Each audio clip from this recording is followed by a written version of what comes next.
Lonely Monk Productions. I don't know if y'all have heard Red Pine by Bathtub Sig yet, but yo! That's my Jawn!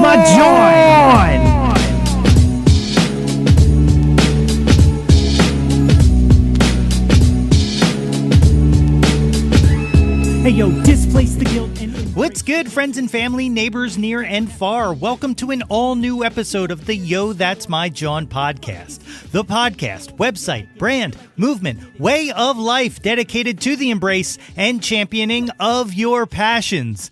I am your host, Nate Runkle, a.k.a. Jeff Johns, a.k.a. Nate 3.0, back at it again with yet another episode of the podcast. As always, I hope this podcast finds you all in good health and in good spirits. On today's episode, I am joined for a chat by D. Gerhart and James Daniels of the band Chestnut Grove. They have a fantastic new album out right now called Can't Stand the Music, and we talk about that, the band, and their current hiatus and more. And that, of course, is coming up in a minute. But first, what's up, team?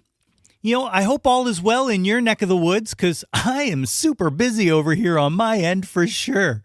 You know, we got this very podcast that you are, of course, listening to right now, and we also have Oops All Bards, the tabletop RPG actual play podcast that I produce that actually has a new behind-the-scenes episode dropping this very Thursday, so be on the lookout for that. And on top of that, I am currently working on a new micro podcast that, well, it hasn't been announced yet, but we're about to record the test pilot this week. And most importantly, if you have not heard, I am excited to announce that I have joined the on-air staff of Why Not Radio starting tonight. Well, that's right, folks. Every Monday from 5 to 8 p.m., I will be on the radio. It is super exciting. I have been obsessed with the radio ever since I was a little kid. And the radio market here in Philadelphia is 1,000% responsible for that. You know, as a kid, my dad was a WMMR guy. He'd listen to WYSP as well, but for the most part, MMR was his station. And so, MMR was my station. And that made up the soundtrack to my early youth. You know, the Morning Zoo with DeBella, Ed Shockey, Pierre Robert, who of course is still there. But then, as I grew into the music head that I was, I started to branch out on my own. You know, I was a big Eagle 106 guy, as they played all the top 40 hits that I started to love. Shouts out to Danny Bonaducci. You know, Power 99, of course, was my go-to to satisfy my hip-hop obsession. And Q102 operated in that Goldilocks zone, playing a role as something of an amalgam of the two of those. But starting around 1990, my main radio obsession was on the dial at 94 WYSP every weekday morning, full of the most outlandish and ridiculous stuff I had ever heard on the air. Of course, what I am referring to is Howard Stern. I was an enormous Howard Stern fan. And, well, I don't even know that fan truly encapsulates how much I love that man and that show. I began doing everything I could to listen to him on the radio. I would feign illness and stay home from school so I could tape full shows to listen back to over and over again. And when I couldn't miss any more class, I began doing this technique I called wired for sound. I would take my Game Boy earbuds, run them under my shirt and out through my sleeve, and I would rest my head on my hand so it looked like I was just kind of, relaxing. But what I was doing was I was listening to Howard and Robin and Fred and Jackie and Stuttering John and the Whack Pack instead of whatever social studies or math or bio lesson I was supposed to be studying. Yeah, I wanted that.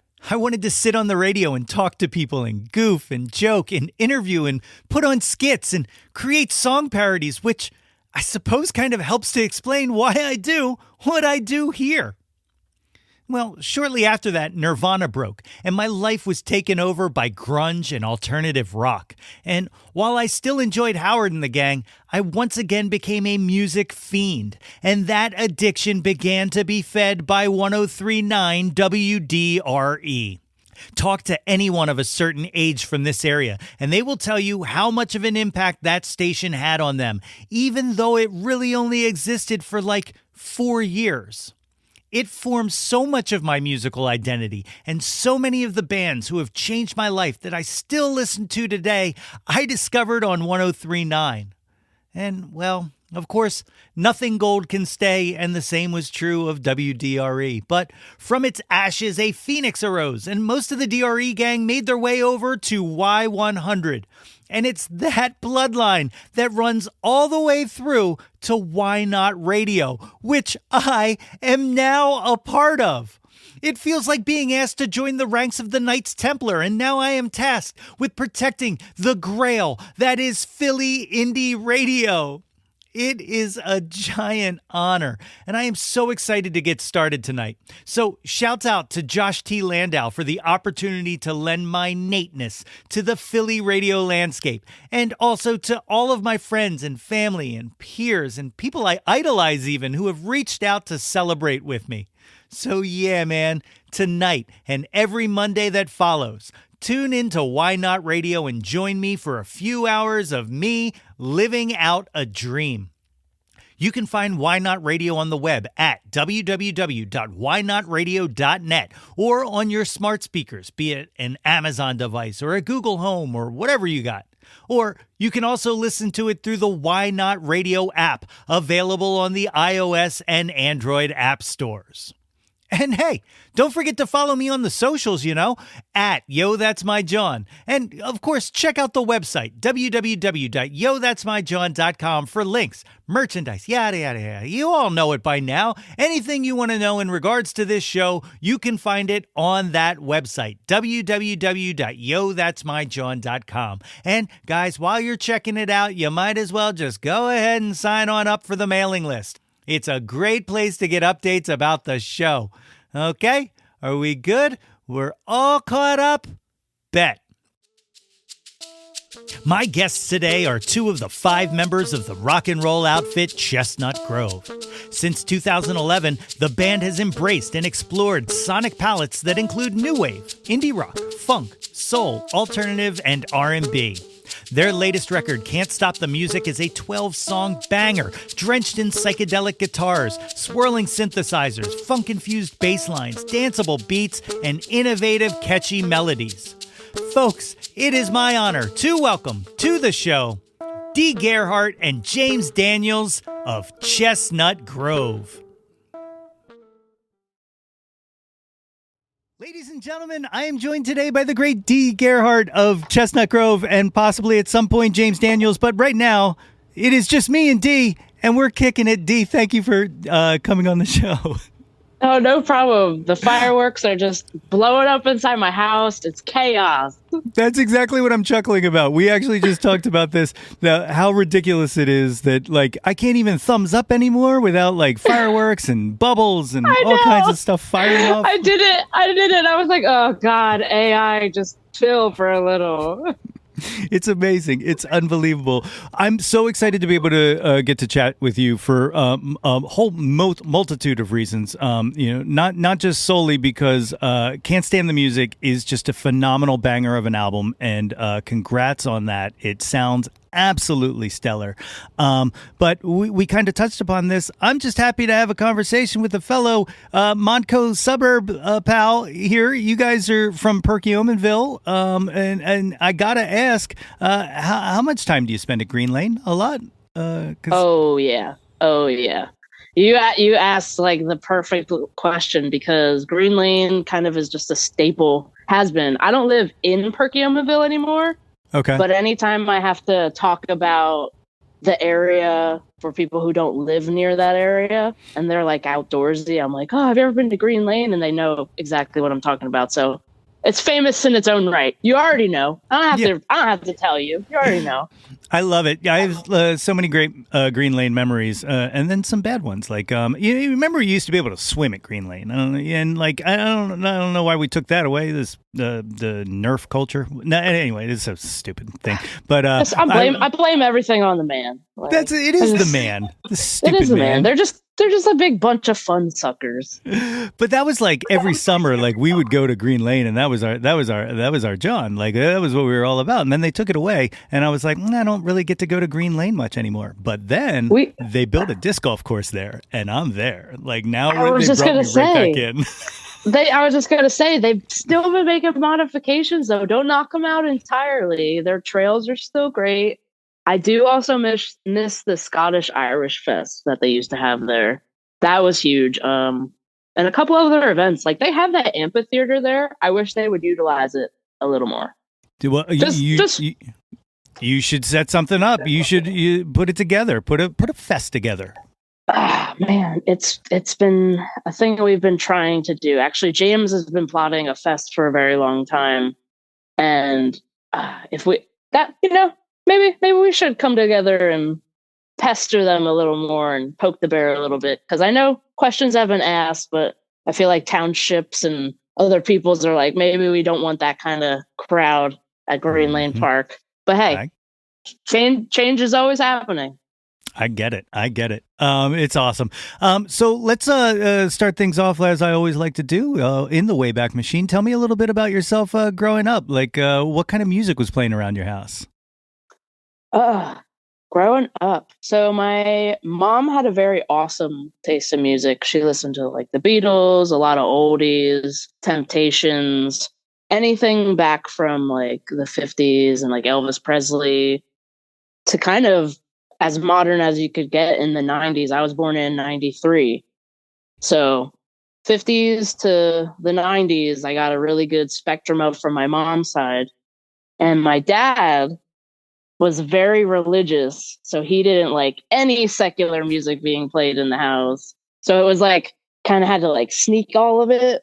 So it kind of made it that much more of an incentive for me to want to do it. Because it was like, don't do that, that's bad. So I was like, yeah, rebel, I want to do this.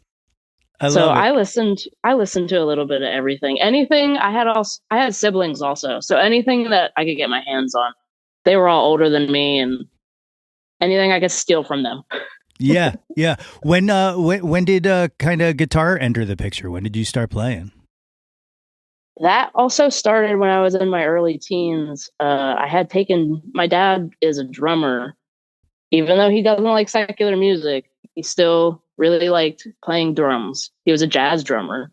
So I took lessons from him when I was younger. And then when I started to get into that rebellious kind of teenage age, I was like, I'm not doing this anymore. I'm going to play guitar and sing over top of it and write songs and do everything that you don't want me to do. So it kind of took over in my early teens. Maybe that's a bunch of the punk rocky attitude behind us.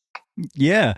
Well, you mentioned writing songs. Were you like writing right away? Like that was kind of how I was. Like when I learned how to play guitar, it was primarily like I was writing songs and then learning how to play guitar just to play the songs I was writing. Like that's pretty much my entire journey. Also, I've always been compelled to write songs, and I can remember the first song I wrote was just like on an open strumming like on a standard tuned guitar. So it doesn't sound nothing special, just open strumming and then bar in the fifth and then figuring out the seventh sounds pretty good with that. And then opening it up again. I just remember going through that whole process and blowing my own mind because I was like, do other people know about this? And then that kind of just everything else went up. That's incredible.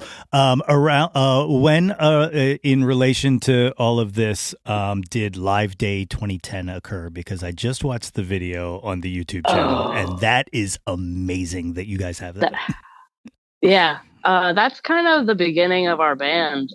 We were seniors in high school, and that was 2010. We graduated the next year, so that was December of 2010, transitioning into the new year. And James and Jawn had been playing together in a band called Hidden Eclipse, and they played together a lot. And they played more of like a classic rock style, like the whole Led Zeppelin thing.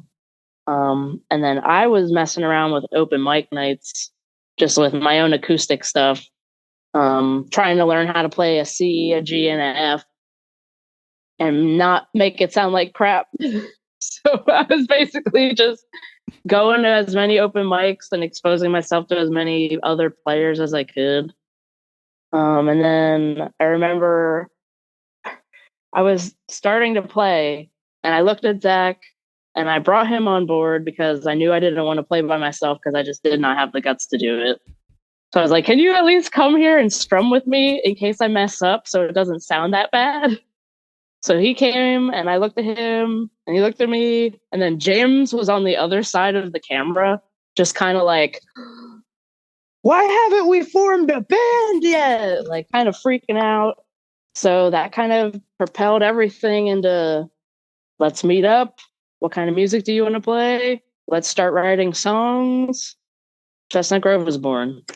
That's incredible. Like, especially not just, you know, the moment, because the moment is amazing as in itself, but to be able to have like that time capsule of that video to be able to kind of revisit essentially the moment when the idea was birthed. You really, really can see, I think, the growth from that. Like you watch that and you listen to what we sound like, and now you listen to what we sound like now. And it's kind of like, if you don't stop and if you really, really want to do something, you're going to eventually get better at doing it. So it's just all about how committed are you? How much do you want it?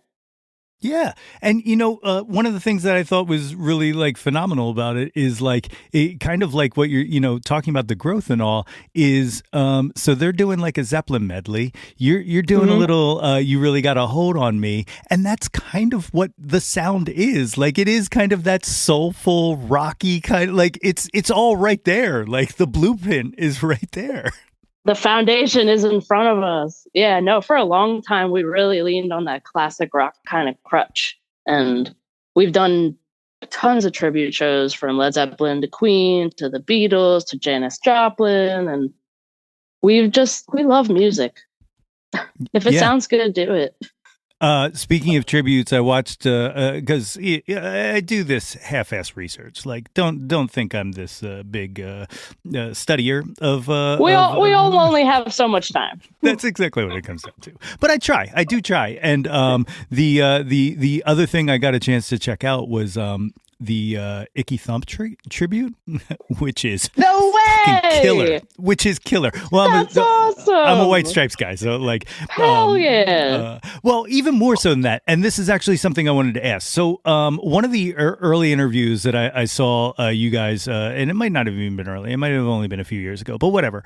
A few years ago, I saw that influences were listed as Led Zeppelin, the Beatles, and the Rock on Tours, okay? And which stood out to me like a sore thumb for multiple reasons. One, because I think I'm possibly the only person that exists who prefers the Rock on Tours to the White Stripes, okay? I'm just such a fan, and that's nothing to disparage the White Stripes. It's just how much I love those albums. It's just so full. Yes. The sound is so full. It's, oh my God. Like, as a matter of fact, we're going to finish this. I'm probably going to go listen to it again. Like, it's one of those things that I feel like is completely underappreciated and like we don't talk enough about. Consolers of the Lonely is one of the greatest albums. Yes, 100%. I'll fireworks that one nope, it's not gonna do it now because I want it to happen. We actually, as a band, went to go see them.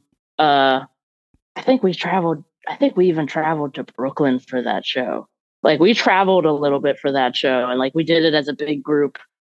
The loudest show I think I've ever been to. But I left that room and I was just like vibrating. Like, you know, when you're just like so amped up that you like want to punch the people around you and you're like, this isn't out of aggression. Like, I'm just so, I'm going to explode. Yes. I just have energy that must release somewhere. That's how I felt after that show. So they'll always have a really, really big place in my heart. I love it. In a second here, it looks like James is finally joining us. He is okay, which is good to hear. He probably just lost track of time. It's all good. I understand. Yeah. We're it's funny you bring up the Icky Thump White Stripes thing. That all just came out of the fact that I do play the drums and that our other guitar player, Gary, sounds like Jack White. I thought so. Like it was perfect. And he was playing oh man, he might have been playing Fell in Love with a Girl or just something early White Stripes. And I was like, you've got to be kidding me. And our drummer was like, you guys have to make a White Stripes duo. Like, are you kidding me? You sound exactly like him. And he has the same expression pedal, like whammy pedal, modulator, the harmonizer. So he has the same kind of gear that Jack White has. So I was like, well, you sound like him on guitar and vocally. This kind of makes too much sense, buddy. So I'm hoping we can actually get that project going a little more again. That's awesome. I'll do. Let me know because I'll check that out. James, what's up, buddy? How you doing? I'm sorry. I was making dinner. I saw my phone light up. He's like, where the heck are you? And I was like, oh crap, I'm such an idiot. I was like, dude, you texted me earlier. I had every intention of not missing that. Tessa was in class and I was making us dinner, and I completely lost track of time when I got back from taking the dogs on a walk. I'm sorry. No worries. Yo, that's your Jawn. Yeah.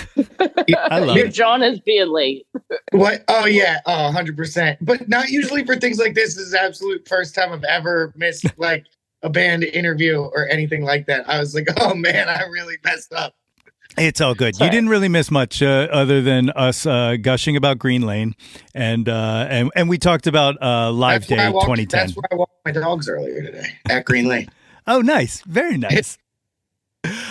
So let's back up for James now joining us to tell everybody a little bit about what life was like for you musically growing up. Like what was playing around the house.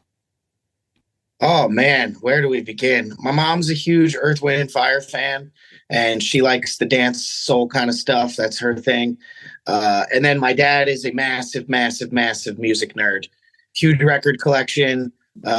He's a big prog rock fan, so I had a lot of that kind of in my life. But I grew up going to Philly Folk Fest. I grew up in that kind of crowd. My dad's not even a huge folk fan. I would say he's more into partying. Sorry to throw him under the bus there, but no, but he's actually a huge folk music fan as well and everything like that.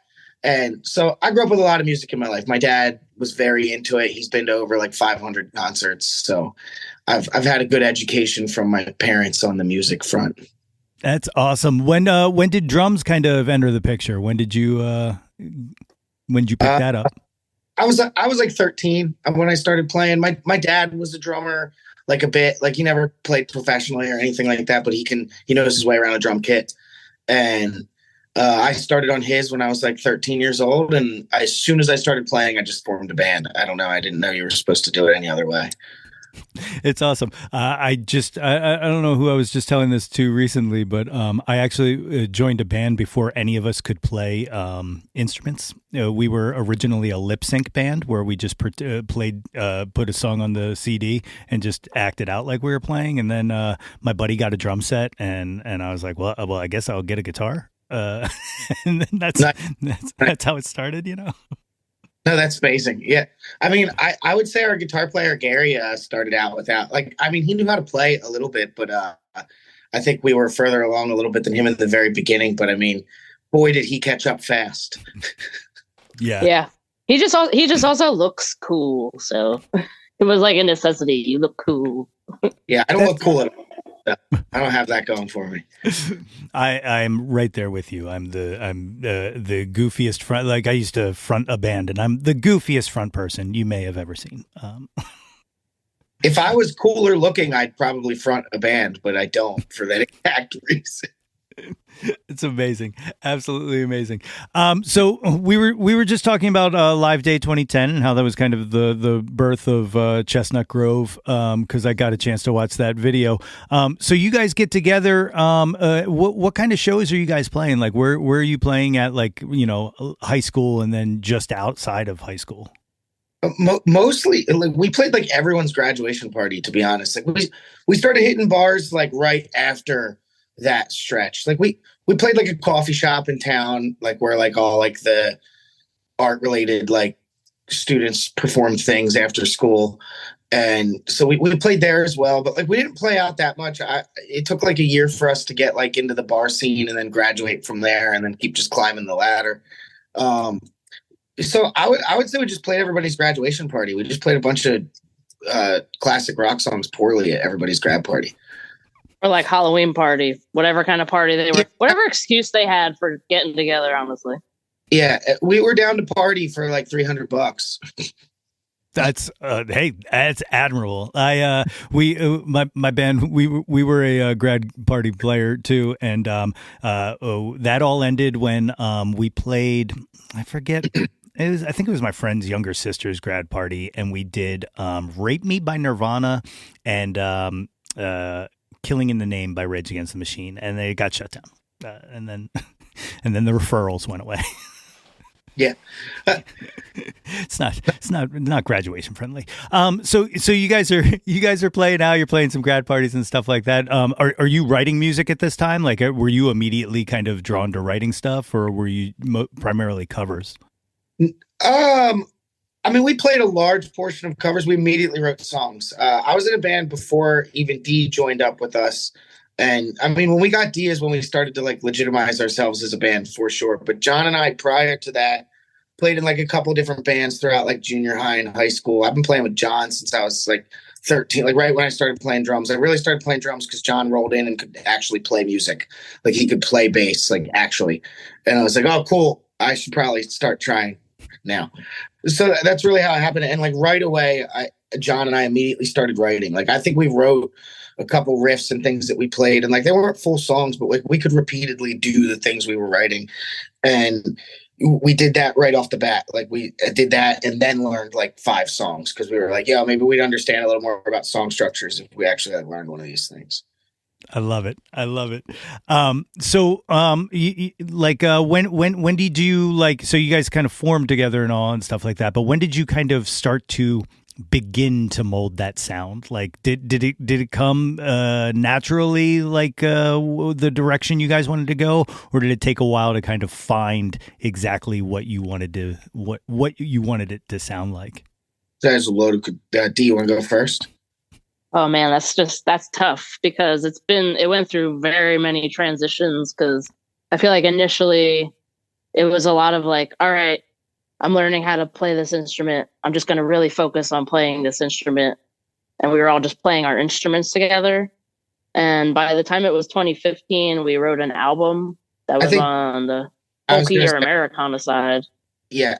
I think like everything leading up to 2015, I would say was like the growing pains of figuring out how to write songs. And we definitely wrote some cool stuff during those times. I'm not saying it was all worthless or anything along those lines, but I definitely think 2015 we start to sound like Chestnut Grove at all, if that makes sense. Yeah, that's where I was going. That's where I was going with that. By the time it was 2015, we were kind of beginning to have some sort of sound. Okay, took a little bit. Yeah.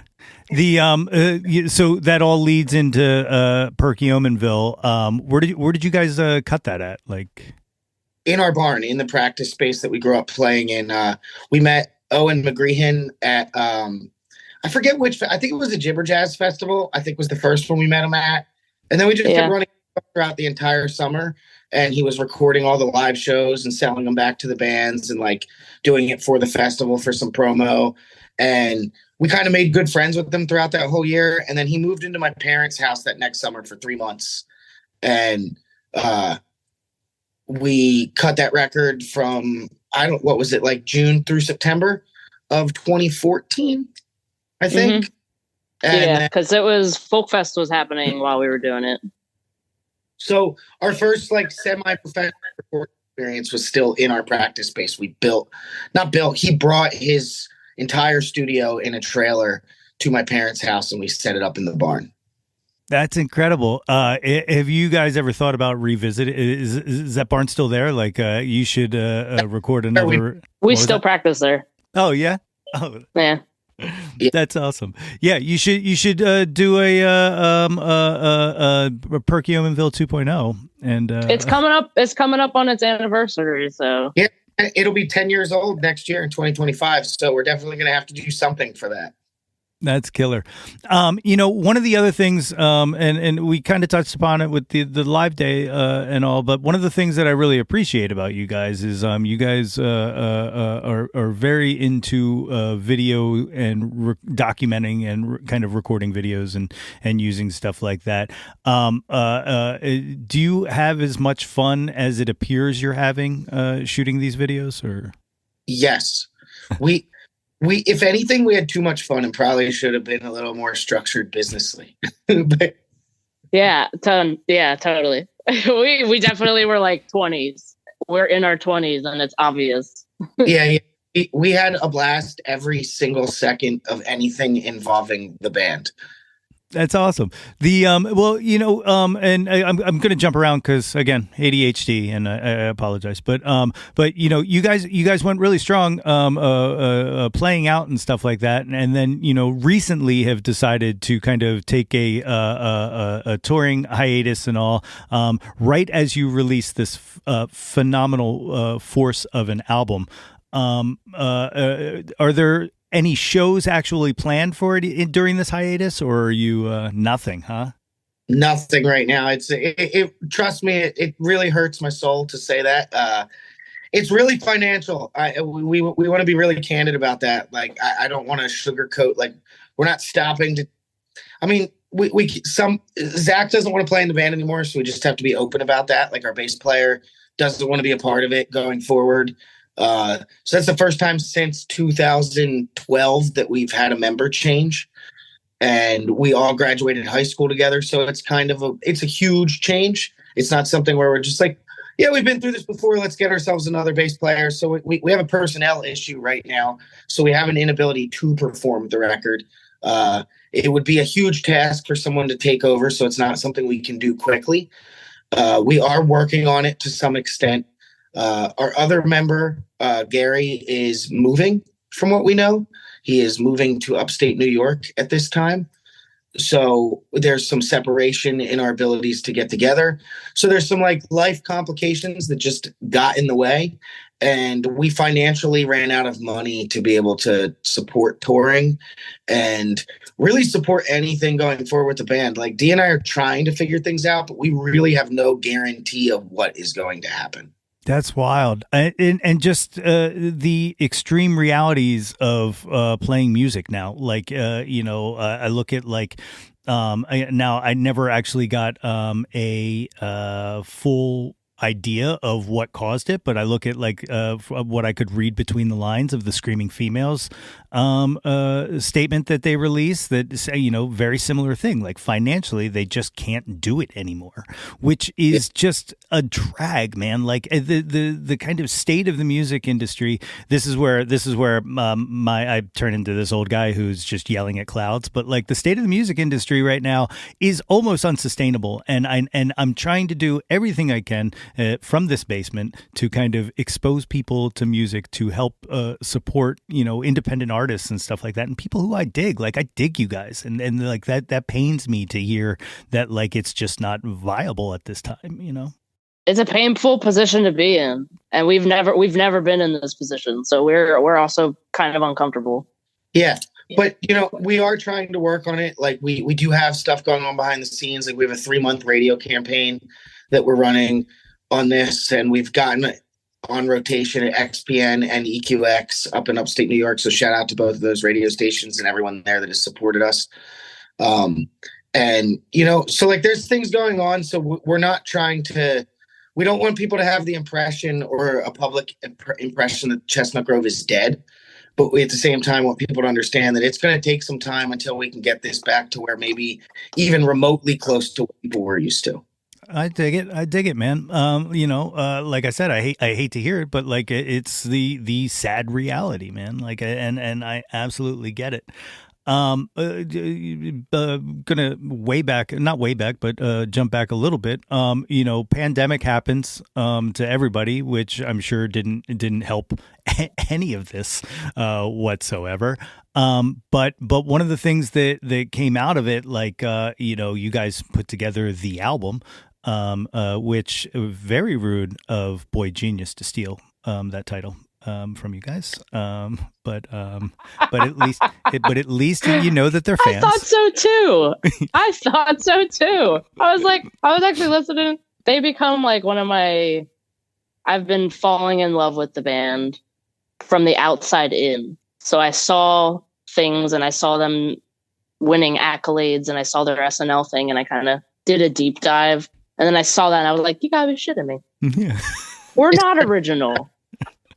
That's how they repay you? That's unfair. Did they do it after us? I'm not even familiar with the band. I don't know. Sorry. Just recently. Yeah, I think last year, actually. Mm-hmm.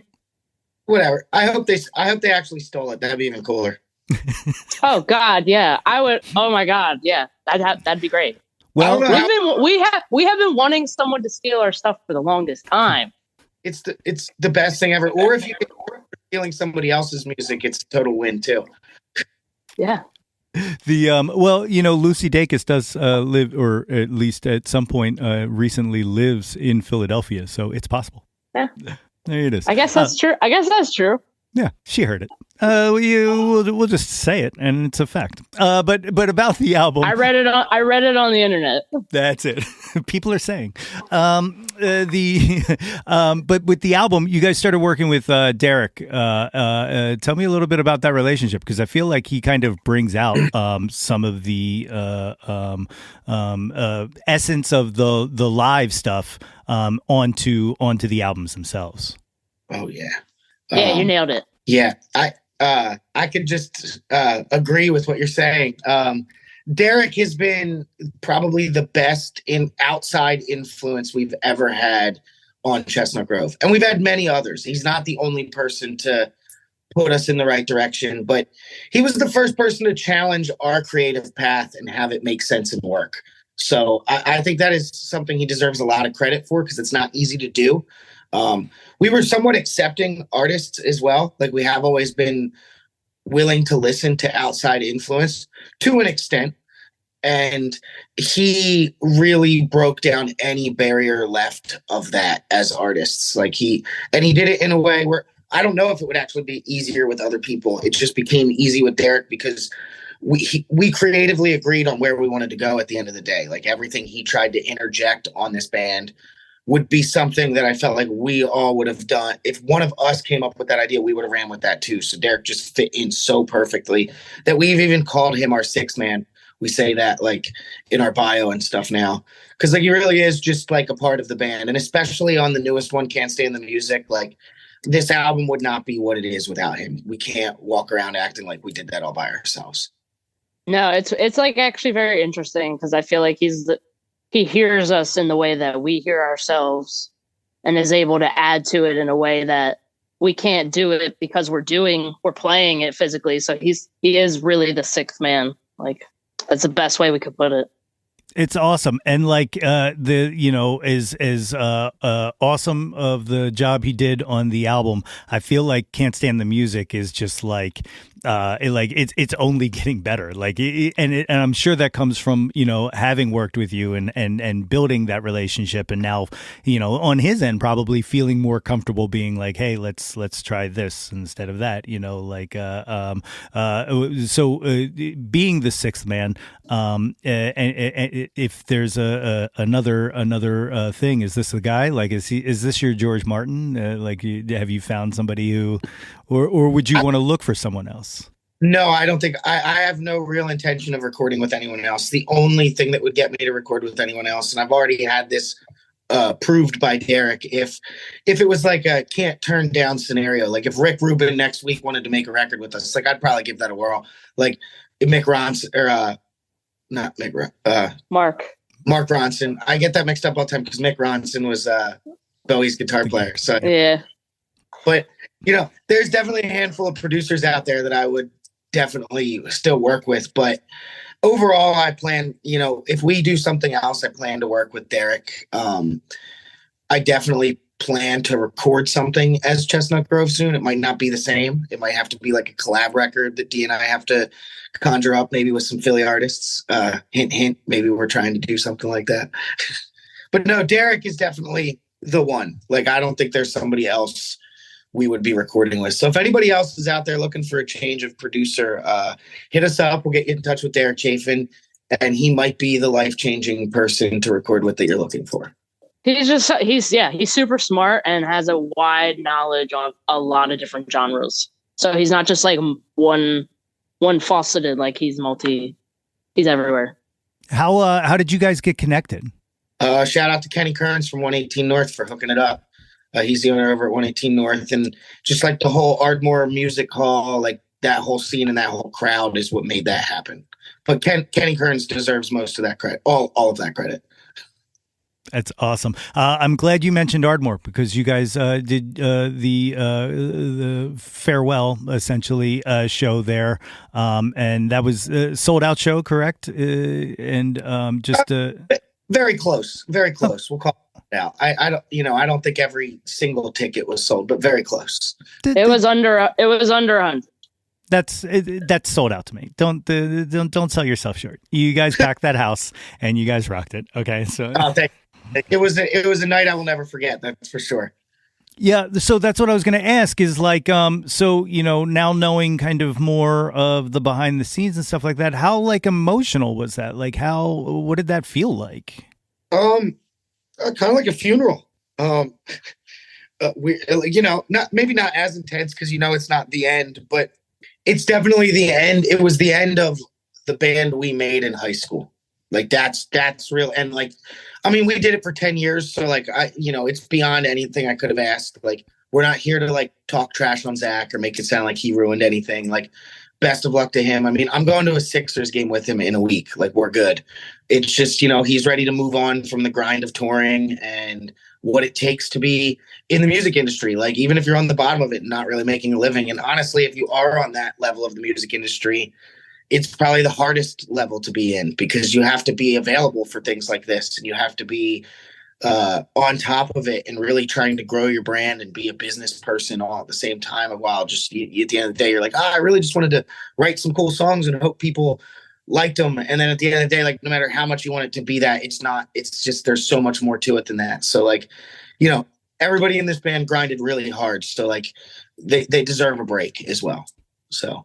Definitely. Oh, I definitely respect that. Like, it is challenging. I mean, like, even running this dumb little podcast. I mean, like, I'm a one-man show here and stuff like that. And, like, that, like, I work a full-time job. And sometimes, that there's a conflict there. And I have to be like, say, full-time job, I'm going to not be here because Eric Bazillion from the Hooters wants to talk to me. Like, yeah. But also, like, you can't do that every day. Like, those are, you get those few and far between get out of jail free cards. But yeah, like it's a lot of stress. Like, if that making music or podcasting or anything isn't your full-time gig, like, you're doing this in your free time. And sometimes your free time takes up more time than your other time. And I get the stress, man. Like, I absolutely, like, no shame on needing a break from it. I get it. Like, I love music, but also I'm not going to let it kill me, Yeah.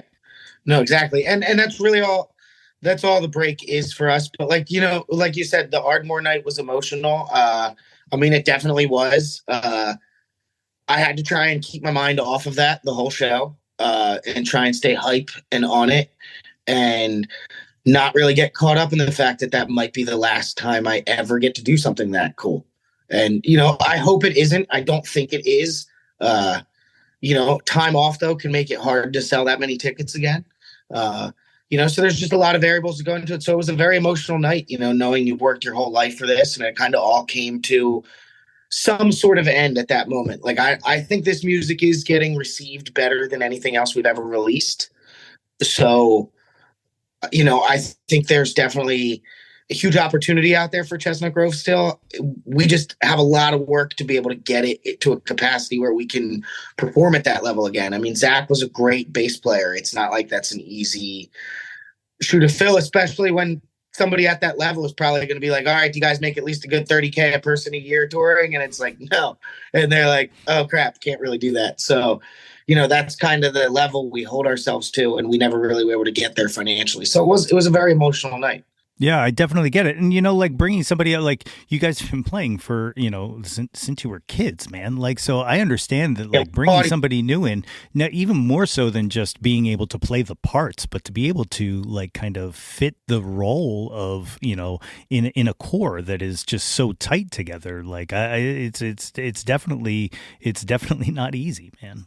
Yeah, and like not to diminish anybody else's role ever in a band, but when it's like a giant, massive part of a rhythm section, I mean, it just makes a difference. Like I'm gonna have to learn and adapt. Like Dee and I are gonna have to adapt to playing to a different bass player. Like as much as they're gonna be able to hopefully recreate some of those parts and do those things, like that years and years of chemistry is like something that's really hard to replace. Like, and our show really.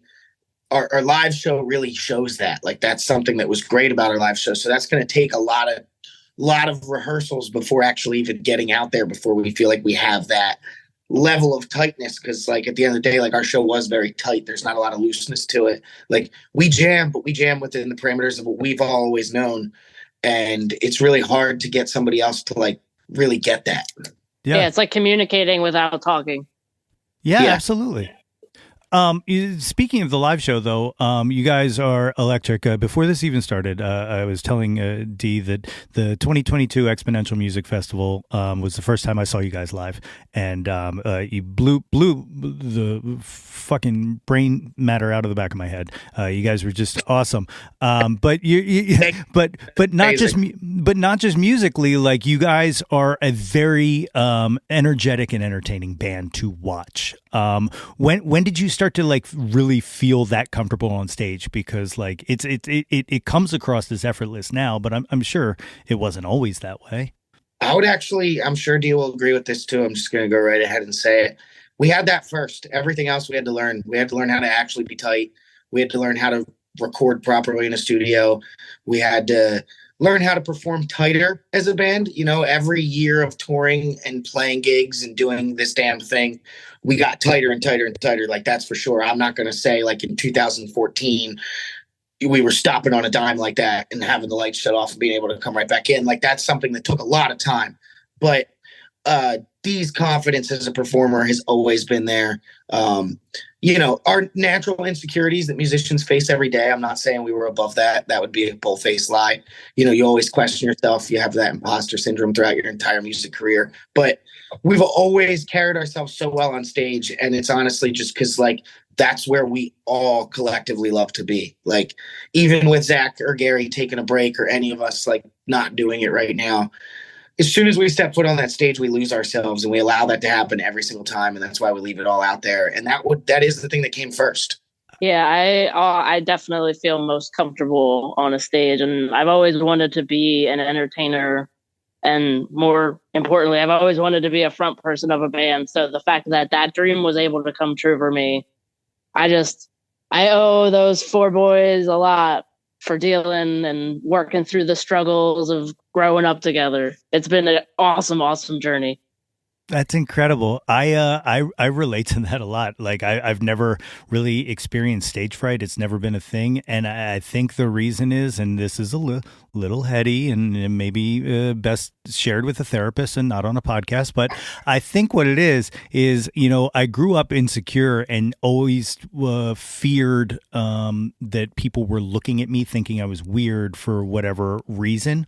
Whereas on stage, I knew everyone was looking at me, and it was like I was in control of it. So it was like kind of like me overpowering like the feeling of insecurity by making people pay attention to me, if that makes any sense. And I will send you guys money for listening to my therapy.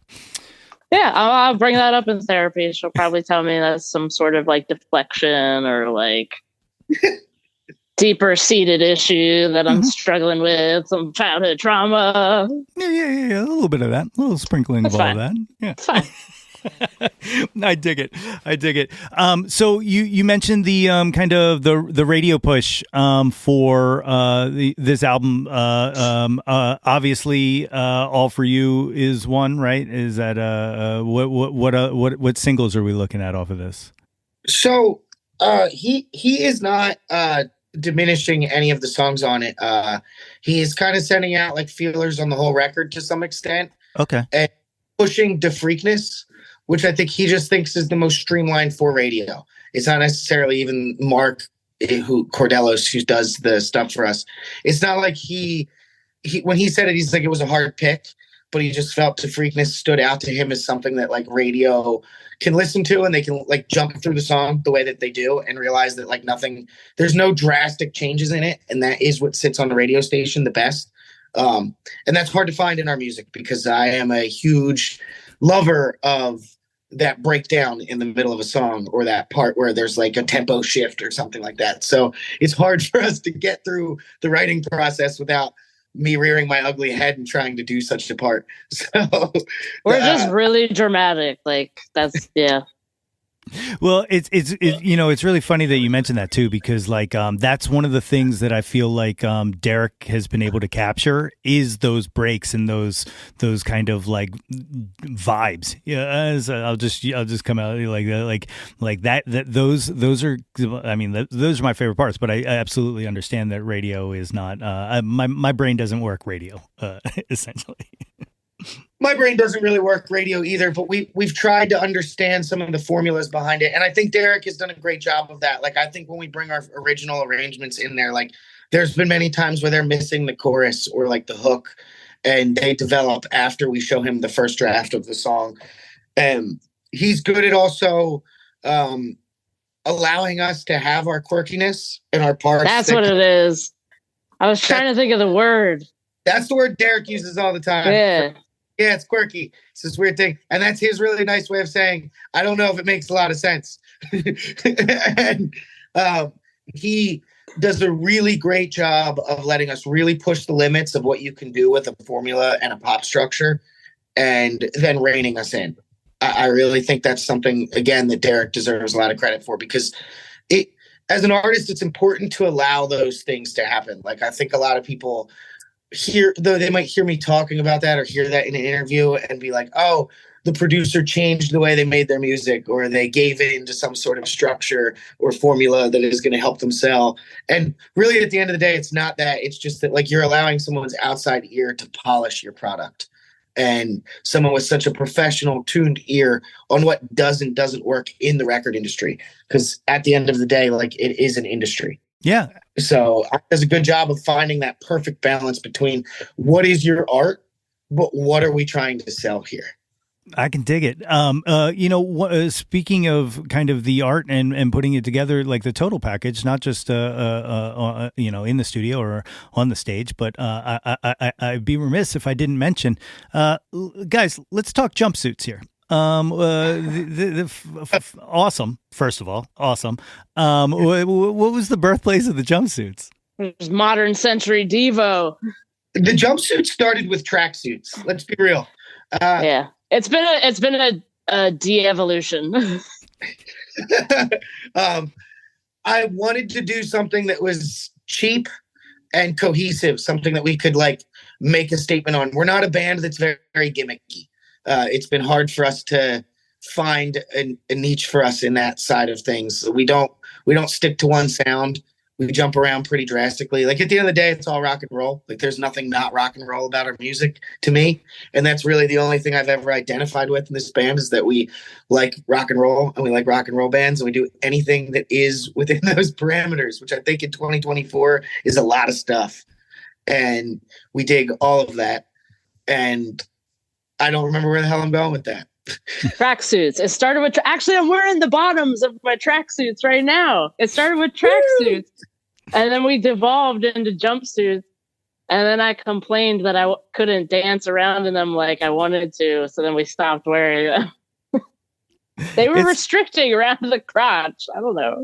I get it. I get it. Especially like when the shoulders pull up on them. Oh, I get it. Yeah, exactly.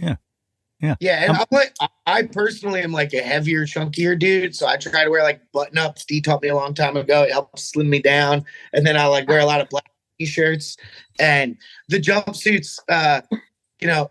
Awesome move to some extent, but I really wish I would have checked out how it made my figure look before we got into that. All right. It looks really cool on an album. I think that's where it really started. We actually were coming up with the album cover first. Yeah, definitely. And we found jumpsuits to match what we were coming up with for the album cover. We wanted to do sort of like an entire themed thing to have more of a marketability to what we were doing. It's cool. I dig it, man. Like it definitely, it plays. Like the tracks or the jumpsuits play. Like I'm a big fan. Me too. I was a big fan. I thought it was definitely not a bad move. I think we made a good choice. Somehow it fits the vibe of the album also. I don't know. We're just a bunch of trash men and women. Just up there. To borrow a phrase, it's perfectly quirky. It's very quirky, and I dig it. The one other thing I want to ask you about, and then we'll jump into the Jauntlet and stuff like that. Tell me a little bit about Literally Nuts, because I started to rabbit hole on that a little bit. Nice. That I'm really glad you're asking about that, because that's something that you can probably expect from D&I sooner than a live Chestnut Grove show or anything like that. We have a huge network of musical friends and people that we want to do the same thing you're doing here and expose people to new music and new artists or anybody that really just has a cool story. That was the whole point of Literally Nuts, and really just to create content. Like, I think we realized we were a bit late to the content party. For better or for worse, we didn't care about social media enough. We just didn't. We probably should have. I just thought that people went out into the world and did things because it's cool to go out into the world and do things, but there's just not a lot of that anymore. So instead of completely disappearing into the abyss, Dee and I are going to be making a bunch of content throughout this entire year, and probably like around fall or early 2025, you can expect like a revamp of Literally Nuts, probably fairly soon on that. And it'll pretty much be like this. Like, I mean, we're everybody else, everybody and their mother's brother's cousin is making a podcast. So are we. It's awesome. I dig it. I'm all for it, man. I love just all of it. Like, have you guys talked to Dan Drago from 25 O'Clock yet? Isn't that on? That's on the schedule right now. Yeah, I think we just scheduled that for February. Okay. Dan is an amazing pal of mine, and he actually just invited me on his show. It just aired last week or something like that. It'll be a few weeks for the people listening to this, but whatever.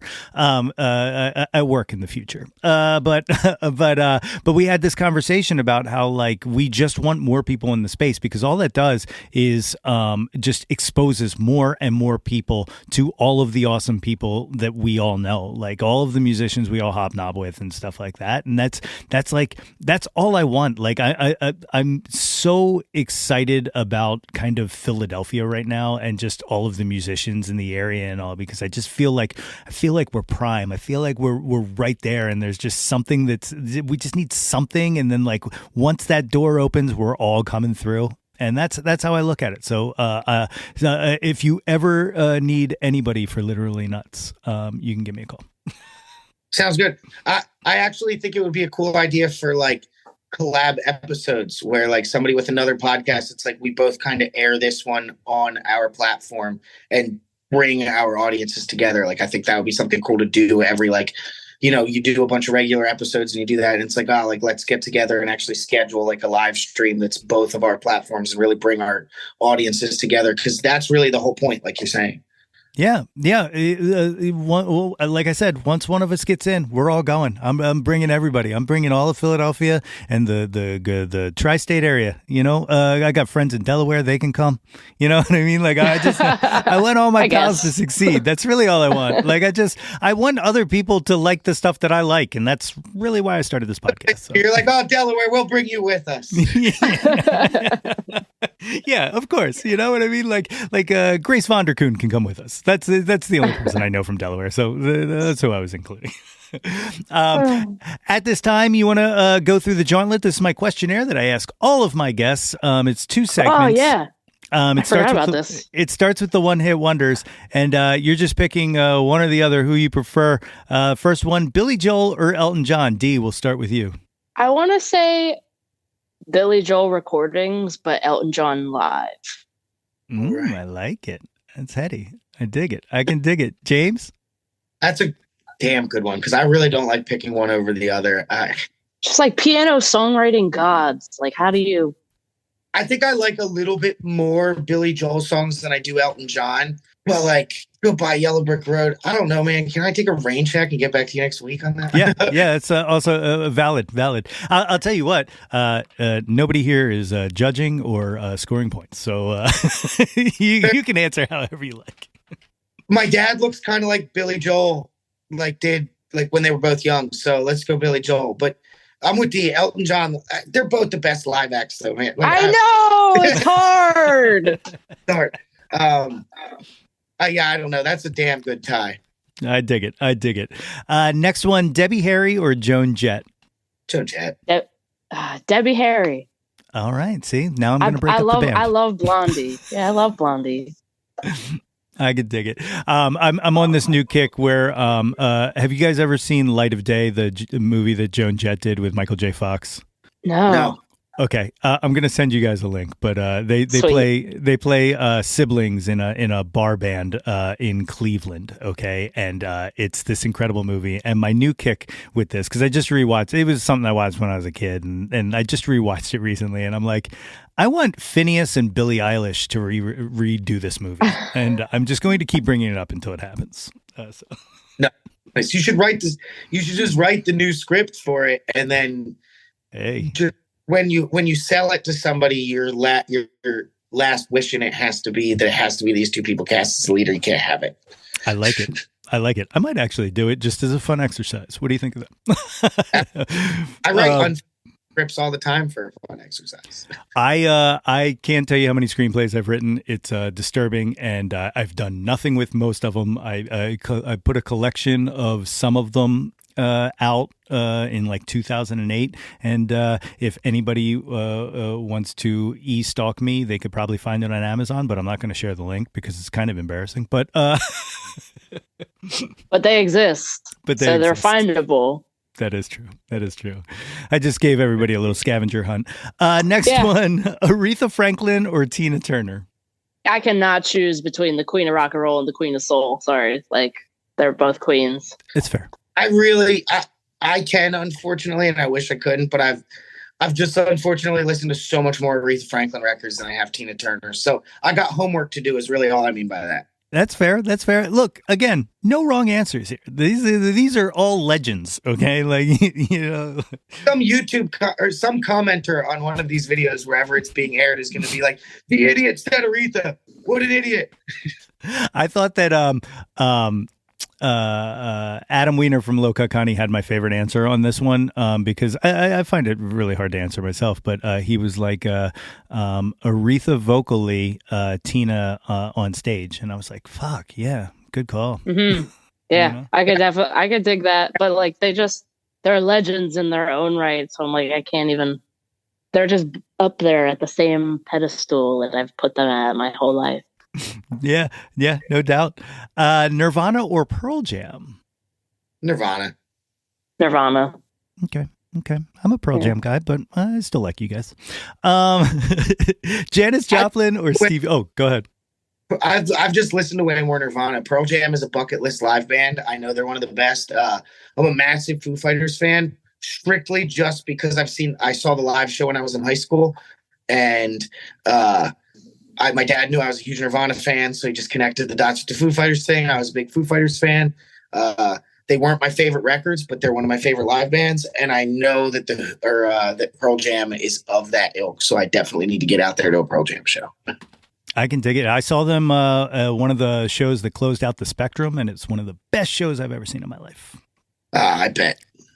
And I will also, you mentioned the Foo Fighters. Earlier, we were talking about the Raconteurs, and I think it was right when you were joining, James, but I was saying how I'm a bigger Raconteurs fan than I am a White Stripes fan. And I will now confess that I'm actually a bigger Foo Fighters fan than I am a Nirvana fan. So that's fair. There's nothing wrong with either one of those things. They're both the two best concerts I've ever been to in my life are Foo Fighters show and Raconteurs show. So yeah, Let's go. Dig it. I can dig it.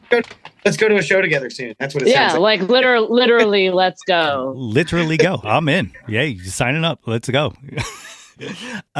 Next one, Janis Joplin or Stevie Nicks? When I was 17 to 24, 155% Janis Joplin, 24 to 31, Stevie Nicks. I like that answer. I like that. Very good. Just Janis. Janis for me. Okay. I dig it. I can dig it. The big cliche, Beatles or the Stones? Beatles. I assumed. Beatles. Yeah. And damn, is it close? Because really, it's just a dumb question. Yeah. I get it. It's cool. I mean, you can call my question dumb. It's like Jordan versus LeBron. Like, you just have to have the discussion. Like, you just it's like greatest touring band, greatest recording band. That's a perfect way to put it. That's actually a really perfect way to put it. I dig it. I always say, and anybody who listens to this and has been listening since day one is about to roll their eyes into the back of their head and throw up. But I always say that the Beatles, to me, were like four geniuses, and I include Ringo in that, but like four geniuses who created music for like a 10-year period. Whereas to me, like the Stones are just a fucking band. Like they are just a band. And I think that recording versus live completely is a testament to that. So. Good call. The last one of the one-hit wonders, Bohemian Rhapsody or Stairway to Heaven? Bohemian Rhapsody. We weren't allowed to play Stairway to Heaven as Chestnut Grove in my dad's barn. That was the first and pretty much only rule my dad ever gave me. Yeah, it's Bohemian Rhapsody for me too. It's cool. I with the Zeppelin background, I was kind of shocked. I was kind of expecting it, but now that I know that rule, completely makes sense. Yeah. I mean, I have a deep-seated love for Queen and Freddie Mercury as a front person, so I could just still listen to Bohemian Rhapsody and enjoy it, I think. Stairway is just tough. Yeah, definitely. I get it. The top 10 countdown's the next spot. You guys all know this, but Jawn can be whatever you want it to be. It doesn't have to be music. It can be anything. Number one, what was your first Jawn? What was the first thing you were obsessed with when you were a kid? D, we'll start with you. I guess the very first thing, I was obsessed with the Phillies. Yeah. I really liked baseball when I was a kid. I can dig it. What did you say? 93 around there, somewhere where you were born. So like you missed the first that World Series heartbreak, but you got to see the good one. I came around for the good one and the golden years, and then the deep-seated, oh my God, this is so disappointing, and now where we are right now. Yeah, which is almost as disappointing because getting that close hurts. Philly sports, it's a roller coaster. It certainly is. James, first Jawn. Basketball, Sixers, Allen Iverson, and Michael Jordan. That's my Jawn, 100%. Still hasn't changed. Nothing about it is any different. I love basketball as much as I love music. I talk about it nonstop. The best way to put the entire band to sleep is when Zach and I would start to talk basketball in the band van. They could sleep for 4 hours while we went over stats, who's the greatest, making the case for every single best small forward, this, that. Basketball is absolutely 100% my Jawn. I can dig it. Speaking of filling the void, like Zach was the best instigator in that ever, like in any kind of conversation. Like he knows how to push James's buttons, even if he agrees with him. It was just to like see how far he could push and how far he could go. But we've talked about making a sports podcast. You guys might get to see Zach every once in a while if I make a sports podcast. And unfortunately, I'm stealing a part of your name because I didn't know that you had a That's My Jawn podcast. Because I want to say, by the way, before we're done here, that this is the coolest podcast name I've ever been on. Like 100%. That's My Jawn is absolutely my favorite podcast name ever. When I saw that we were going to be on this, I was like, total win. I was like, yeah, we made it. We're on That's My Jawn. That's awesome. And, so I love the name. And Dee the other day was like, when we were talking podcasts and like things we can do to like make content and stay relevant. She was like, do you ever think about doing the sports podcast actually? And I was like, yeah, I actually have a name. And I was like, the Sports Jawn. I'm just going to call it that because I'm mostly going to talk about Philly sports and probably some other stuff every once in a while, but mostly Philly sports. And so the Sports Jawn, be on the lookout for it. Hell yeah. I love it. Number two, what's your current Jawn? What are you into right now? I've been listening to a lot of Bjork. Yeah. Nice. Yeah, sure. Have you I'll go with that. Have you ever seen Dancer in the Dark? The film she was No. in? Check that out. It's like a musical. Okay. It's I want to say it's a Dogma 95 film, but maybe not because I think it broke some of the rules. But anyway, Dancer in the Dark. Just phenomenal film. Yeah, I've been really stuck on the 90s album so far, but her discography is expansive, so I have like a very large rabbit hole. Yes, I like it. James, what do you got? My Jawn right now is the Crash Course for Guitar for Dummies, a la me. I'm really nervous about having to play totally solo to make some money because I don't like working at regular places for a job. So I'm doing a little crash course right now on guitar. So learning how to play guitar not poorly, that's my Jawn. I dig it. You got any full songs? Where are you at on that? I mean, no, I've written like a full album. I can play guitar like a little. I'm a serviceable strummer. I know my way around the chords a bit, but I'm trying to just be a little bit more so I can get away with playing totally by myself. I'd have stage fright again if I had to do that. Okay. I feel it. Number 3, what was your first concert? 2 answers. Trout fishing in America, 18 wheels on a big brig. My hair had a party last night, all that kind of stuff. For those of you that have heard of it, kudos to you. For those of you that haven't, kudos to you.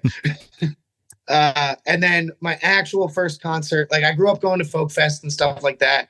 I mean, I technically saw, before I even appreciated it or cared, I was a little kid running around while Arlo Guthrie was playing at Spring Gulch Folk Festival. And I was just like, Mom, can I have money for a necklace over at the stand? And I definitely wasn't paying attention. I'm not even going to pretend I was a kid that was like 4 years old playing banjo. That was not me. I was like 4 years old being like, can you take me up to get cotton candy? But I grew up around all that stuff. So like my first concert was technically all of those things, but my first concert was my dad took me to see the Foo Fighters, I think when I was in 9th grade. That was like my first stadium concert. That's awesome. Where was that at? The Spectrum. I think I was there. Nice. Yeah, right after Echoes, Patience and Grace came out, they opened with Let It Die. Mm-hmm. I think I was there. Pretty sure I was there. Damn, that was probably a great show. Oh, it was the best. Pearl Jam finished at the end of that summer. They opened that summer of touring they were like, this is the last show we'll have at the Spectrum, and then everybody's show is the closing encore of Spectrum. And I think Pearl Jam played at the end of that year, the start of next year. I forget, but it's awesome.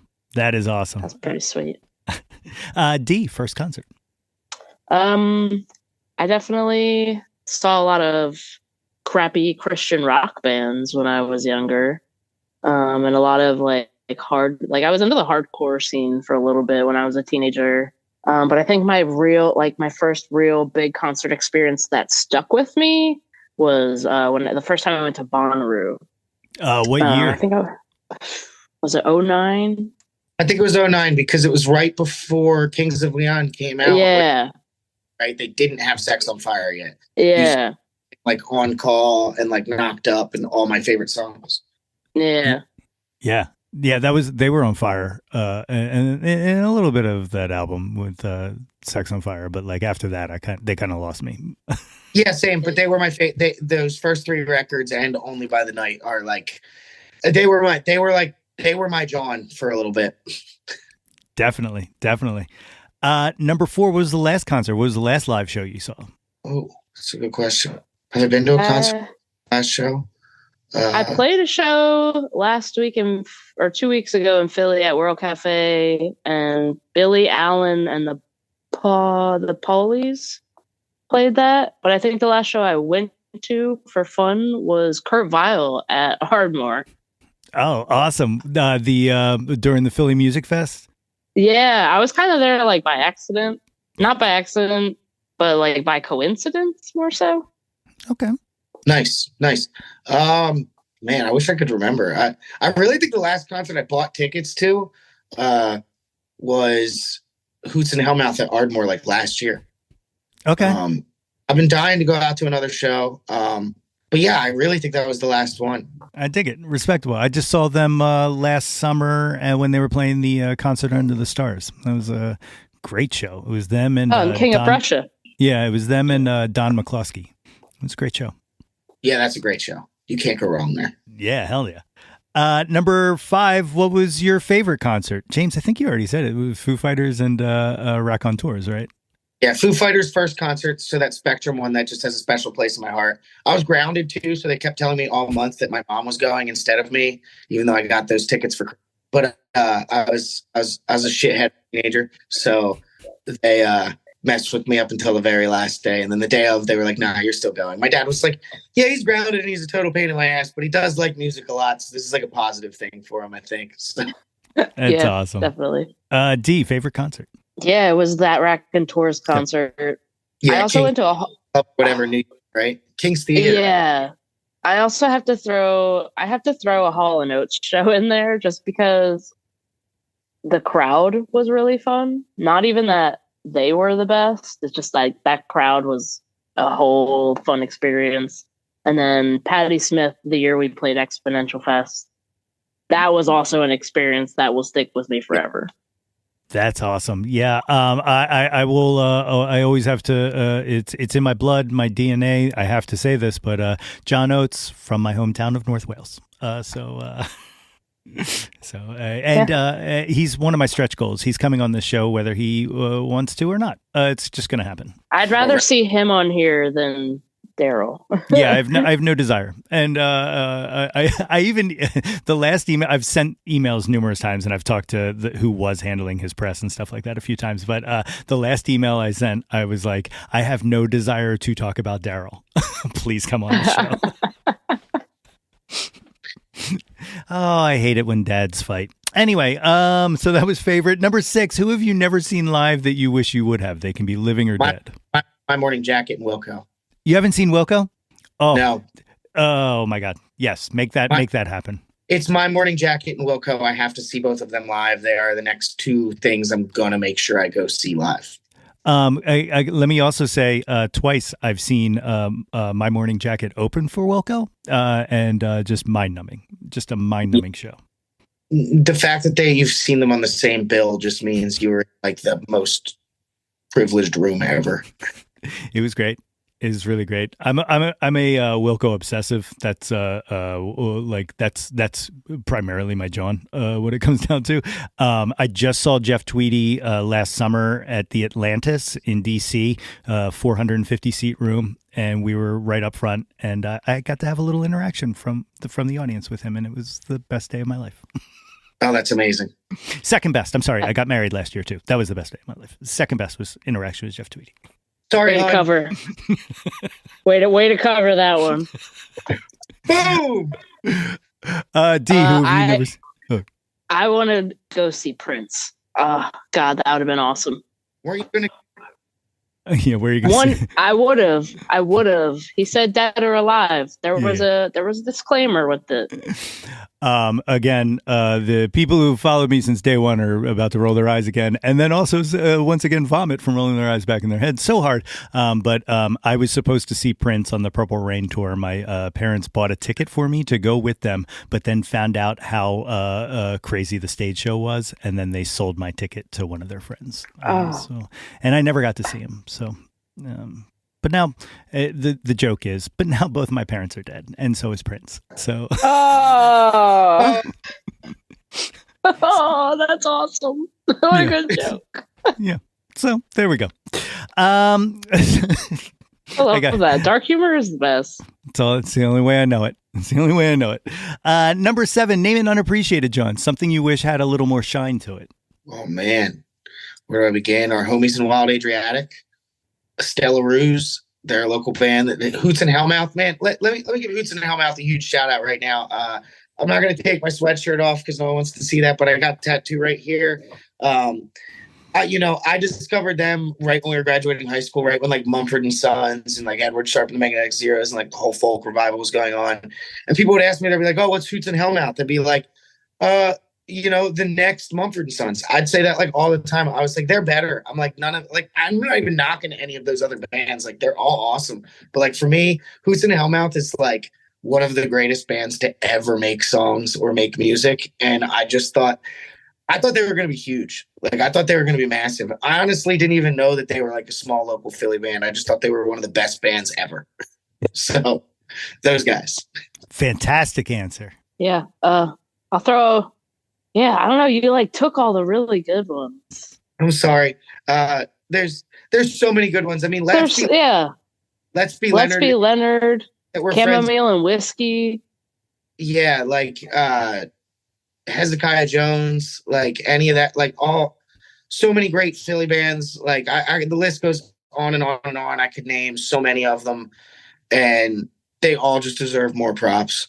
Definitely. I love it. And that's right in my wheelhouse. As I told you, we're bringing them all with us. We're kicking that door open. We're bringing them all with us. Number 8, what's your favorite album? Right now? Can we just that works, yeah. I got to exit out real quick, pull up my Spotify, double check. My favorite album. Holy crap. I don't know. Do you even have an answer? That I like. There's so many. I'm overwhelmed with information.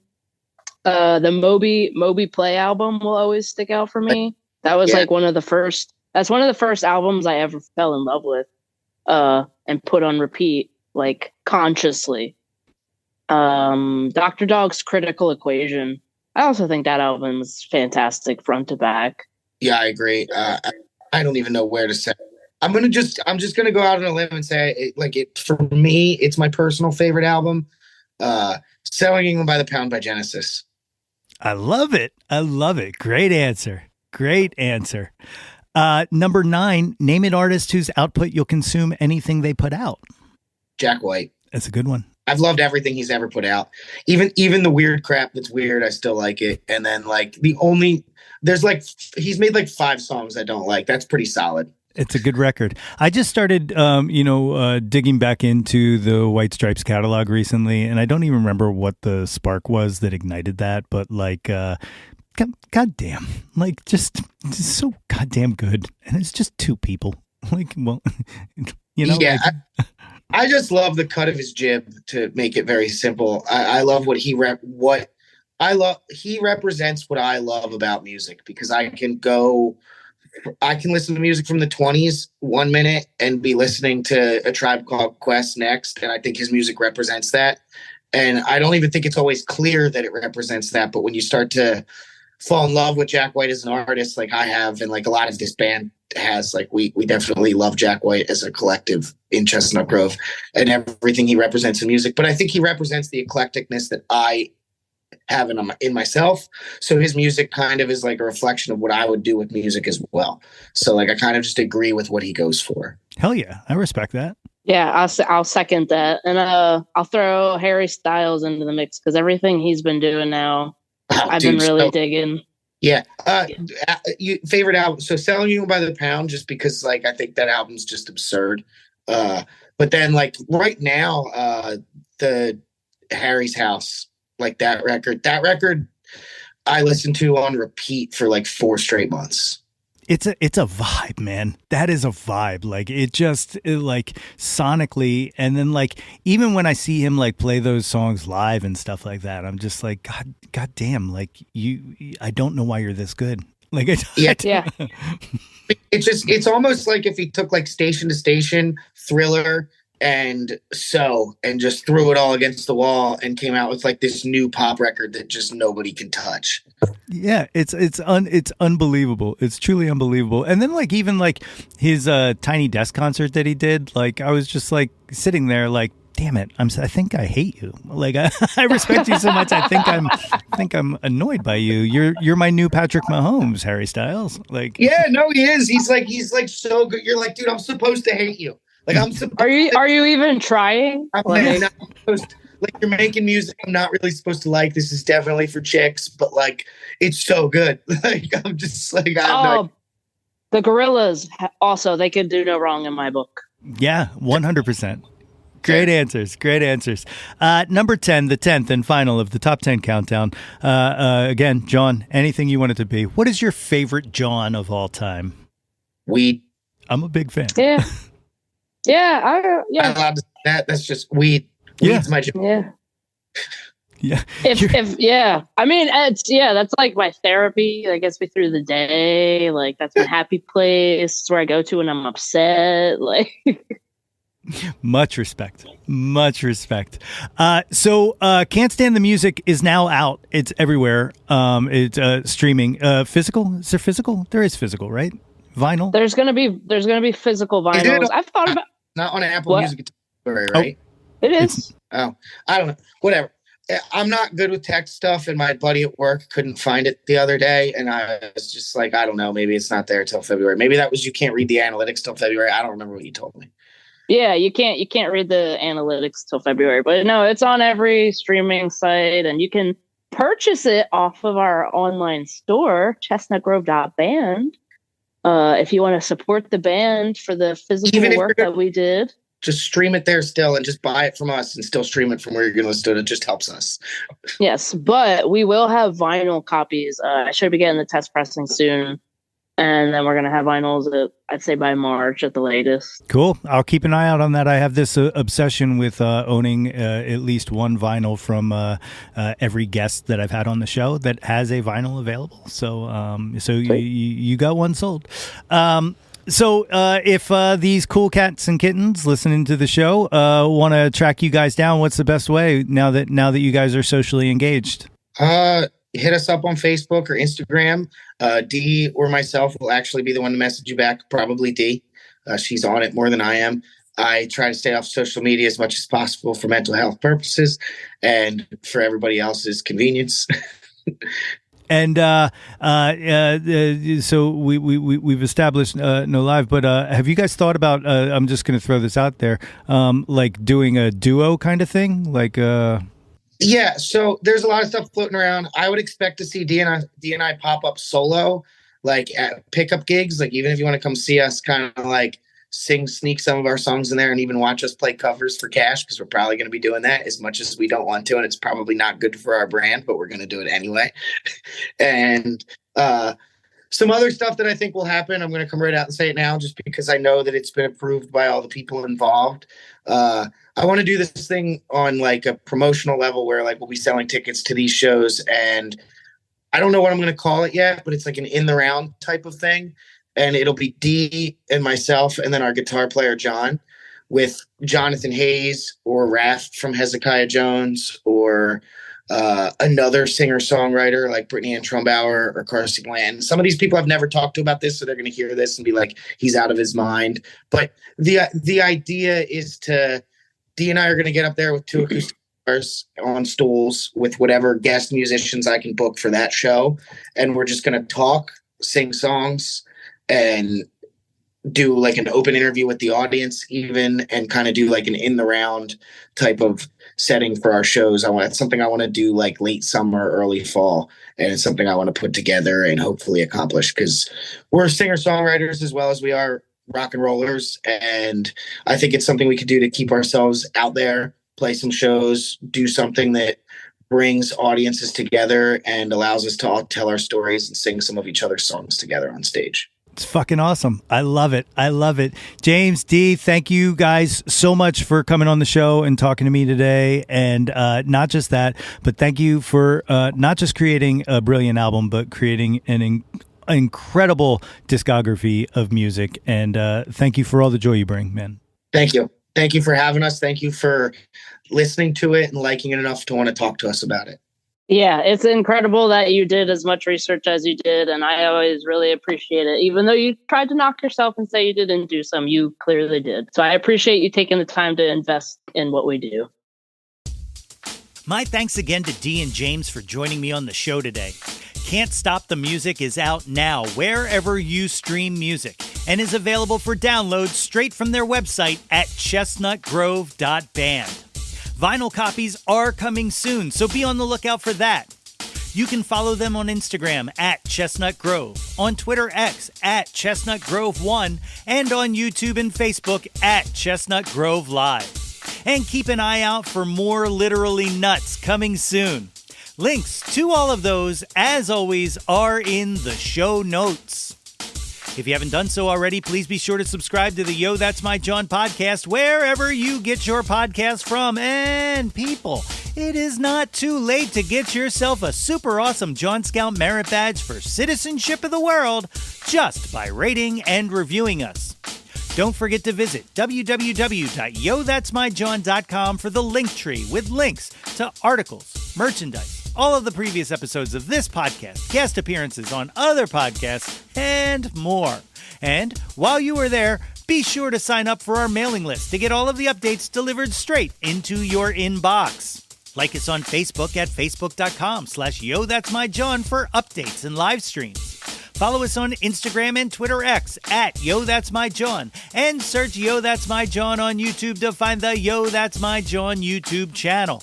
Like and subscribe the heck out of that ish. We want to hear from you. Reach out, and touch some Jawn.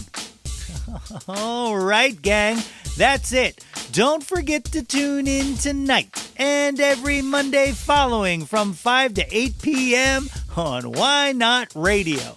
And also, be on the lookout for an announcement coming soon about that new podcast project I was talking about. We got a lot going on. And like I told my Chestnut Grove pals, I am bringing everyone with me. Blue skies. Until next time, everybody. Hey yo, displace the guilt and embrace the pleasure. Your taste in music doesn't have to be measured. You ain't being judged, you won't get a score. Yo, That's My Jawn is a Lonely Monk production, written and produced by yours truly, Nate Runkle. Theme song by Phil Tyler Music featuring Nate 3.0. Special thanks to Fox Run Brands, DX Ferris, Andrew Scott, Maggie Poulos, Dan Drago, Natalie Runkle, and the beautifully vibrant and wickedly stunning Katie Daubney. If you or anyone you know has any ideas they would like to share or any guests they would like to hear on the podcast, please feel free to reach out to us at yothat'smyjawn@gmail.com or hit us up on the socials at yothat'smyjawn. Until next time, be sure to displace the guilt and embrace the pleasure. Tilt your head back and shout to the world, Yo, that's my Jawn.